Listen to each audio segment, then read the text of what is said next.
છા રિપીટ કોઈ છે ક્યાં ગામથી? કચ્છ મુંદ્રાથી.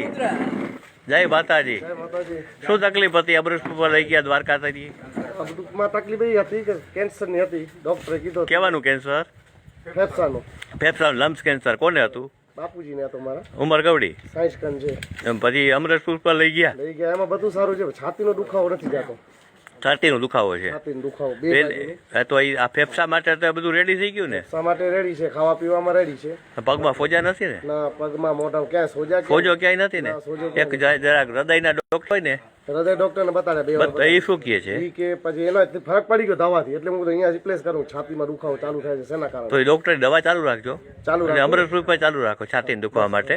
કફ છે? શરદી કફ થાય ને? કબજિયાત કાંઈ નથી. નથી અત્યારે કઈ નથી ને? લમ્સ કેન્સર બીડી પીતા ને? બીડી પીતા એટલે એમાંથી થયું હતું આ લમ્સ કેન્સર. હવે તમારે છાતીને દુખવા માટે હમણાં રસ્તો કાઢી દઉં છે. તમારો ફોન નંબર બોલો. 98 લોકો જાગૃત થાય કે લમ્સ કેન્સર હોય ફેફસાના કેન્સરમાં અમરેશ ઉપરથી ફાયદો થાય છે. લોકોને ખબર પડે. તમને બહુ ફાયદો પડી ગયો. પેલા શું તકલીફ શું થતી? પેલા વોમિટ ને ઈ જ કરતા હતા. વોમિટ ને ઉધરસ ને શ્વાસ ચાલી ન શકતા હતા. હવે ખાતા પીતા થઈ ગયા? પછી જાય બધું ખાઈ પી લે જ ને? 3 ટાઈમ. બહુ સરસ.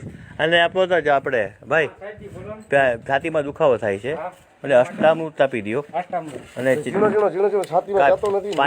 પાંચ કાળા મરી આપી દો 5 થી 6 વાગ્યા વચ્ચે. અને 16 ગોળ ઘીની ગોળી આપી દો.